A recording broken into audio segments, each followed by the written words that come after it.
news. Just simple when it was halftime of a football game.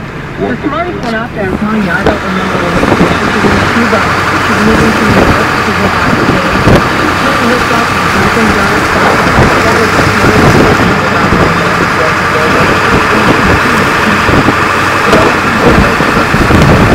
I would like to thank the Olson Cadillac, where I got my SRX 2011 Cadillac. It was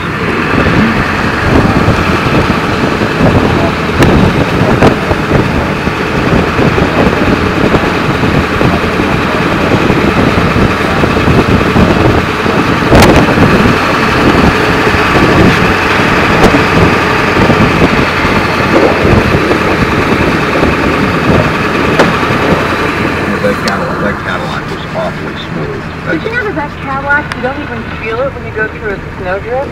I know. I was quite amazed at how good the Cadillac was. Thank you to Olson Cadillac for the use of the fine SRX 2011. All right, we are here in the snowstorm.